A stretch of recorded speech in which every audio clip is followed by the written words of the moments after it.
నమస్తే, నేను మీ కిషోర్ కుమార్. ఈ వీడియో మీరు మొదటిసారి మన ఛానల్లో చూస్తున్నట్టయితే దయచేసి ఈ ఛానల్ని సబ్స్క్రైబ్ చేయడం మాత్రం అస్సలు మర్చిపోకండి. మీ ప్రోత్సాహమే మాకు కొండంత బలం. ఇక కింద మీకు హైప్ బటన్ కనిపిస్తే దాన్ని ప్రెస్ చేసి ఖచ్చితంగా పాయింట్లు కూడా ఇవ్వండి. సరే, ఇక అసలు విషయానికి వస్తే ఈరోజు నేను సహవాస దోషం గురించి చెప్పే ప్రయత్నం చేస్తాను.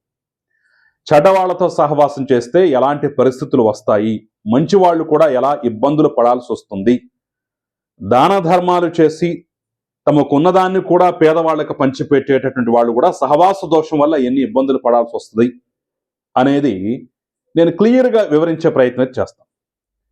దీనికి రెండు అద్భుతమైనటువంటి ఉదాహరణలు అయితే తాజాగా నాకు కనిపించాయి. ఘటన నంబర్ 1, వేమిరెడ్డి ప్రశాంత్ రెడ్డి కొవ్వూరు ఎమ్మెల్యే, అదేవిధంగా నెల్లూరు పార్లమెంటు సభ్యుడు వేమిరెడ్డి ప్రభాకర్ రెడ్డి సతీమణి. సో వీళ్ళు గతంలో వైసీపీలో ఉన్నారు. ఆ తర్వాత మొన్న ఎన్నికలకు ముందు వైసీపీతో విభేదాలు వచ్చి తెలుగుదేశంలో చేరారు. ఇద్దరు గెలిచారు, మంచి పేరు ప్రఖ్యాతులు ఆ జిల్లాలో సంపాదించుకున్నారు.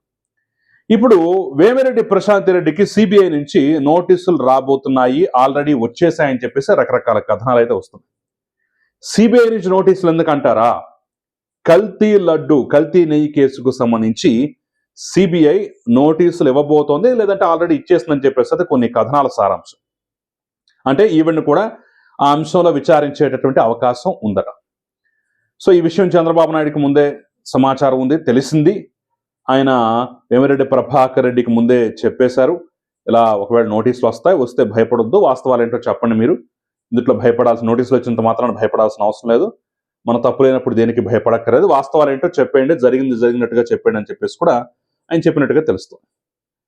సో ఎందుకు నోటీసులు అయ్యా అంటే, ఆ కల్తీ అంశం జరిగేటటువంటి సందర్భంలో గానో లేదంటే గత ప్రభుత్వ హయాంలో కూడా ఈవిడ టీటీడీ బోర్డు సభ్యురాలిగా ఉంది.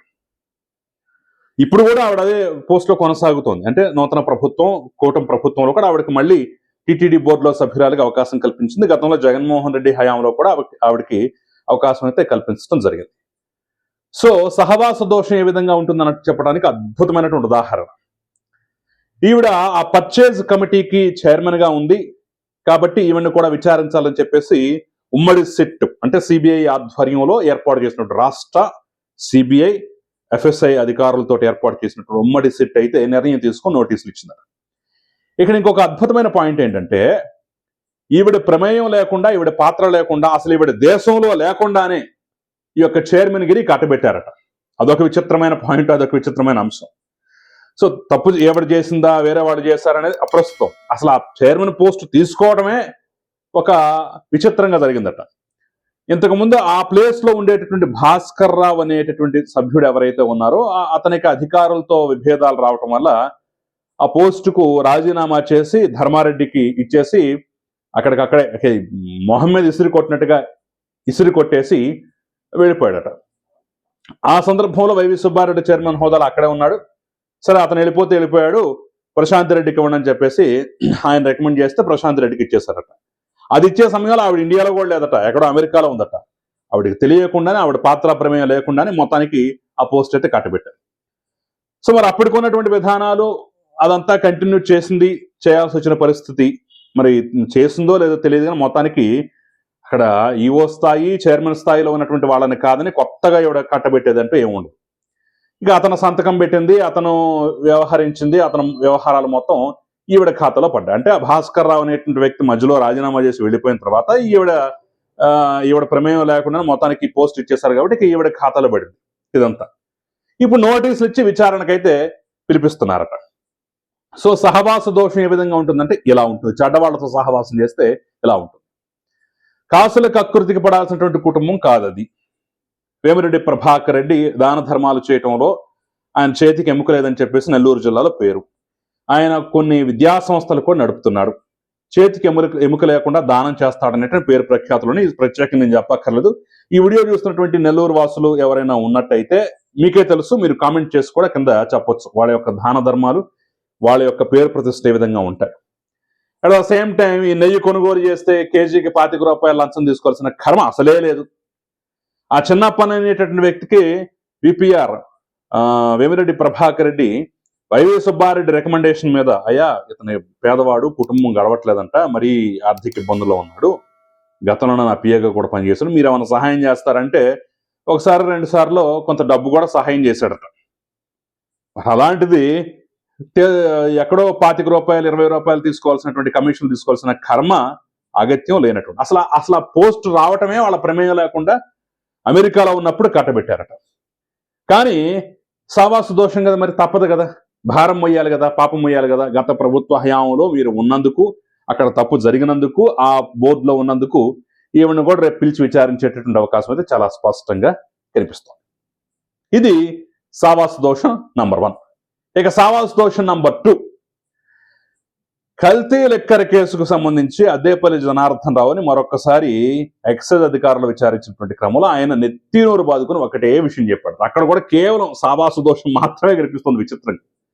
అయ్యా, నేను అప్పుల పాలైపోయాను, ఆర్థికంగా చితికిపోయాను, నా పరిస్థితి చూసి జోగి రమేషే సలహా ఇచ్చాడు, నువ్వు ఇలా చేయి, నేను అండగా ఉంటాను అని చెప్పేసి ఇబ్రహీంపట్నంలో ఫస్ట్ స్టార్ట్ చేశామండి ఈ కల్తీ మద్యాన్ని. ఆయన చెప్తేనే చేశాను, ఆయన ఐడియా ఇస్తేనే చేశాను, ఆయన సహకారం ఇస్తేనే చేశాను. ఆయన ప్రోత్సాహానికి అనేక సందర్భాల్లో లక్షల రూపాయలు నగదు కూడా సమర్పించుకున్నాను ఫీజు రూపంలో.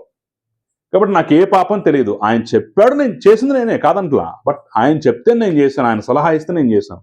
ఎందుకు చేశాను?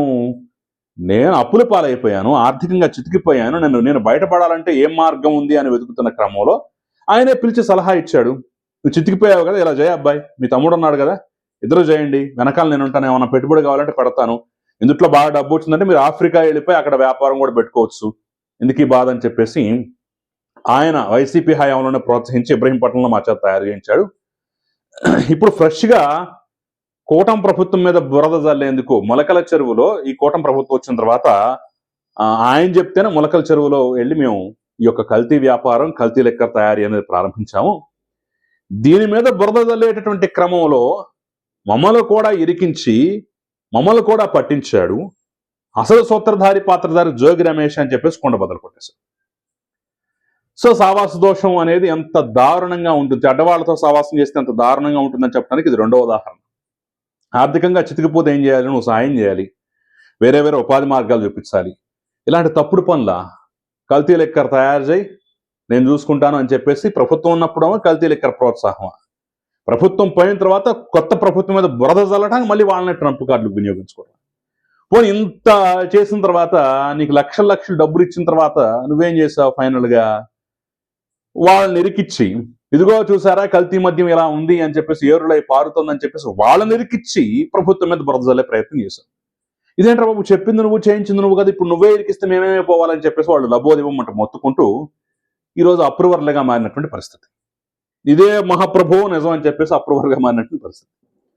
సో చెడ్డవాళ్లతో సావాసం చేస్తే వాళ్ళు ఎంత దానకరులైనా, ఎంత మంచివాళ్ళైనా, ఎంత గొప్పవాళ్ళైనా, ఎంత పేరు ప్రఖ్యాతులు ఉన్నవాళ్ళైనా సరే ఇబ్బందులు పాలవక్క తప్పదు అని చెప్పేసి సిబిఐ నోటీసు ద్వారా ఒక పక్క వేమిరెడ్డి ప్రశాంత్ రెడ్డి ఇష్యూలోను, ఇంకో పక్క ఈ అద్దేపల్లి జనార్దన్ రావు గొప్పవాళ్లే కానక్కర్లా, పాపం ఆర్థికంగా చితికిపోయిన వాళ్ళు, అప్పుల పాలైపోయిన వాళ్ళు, బాధల్లో కష్టాల్లో పేదరికంలో మగ్గుతున్న వాళ్ళైనా సరే చెడ్డవాళ్ళతో సవాసం చేస్తే ఇంకా ఏ రకంగా అధోగతి పాలవుతారు అనేది ఈ అద్దేపల్లి జనార్దన్ రావు ఆయన తమ్ముడి విషయంలో చాలా స్పష్టంగా అర్థమవుతున్నటువంటి అంశం అన్నమాట.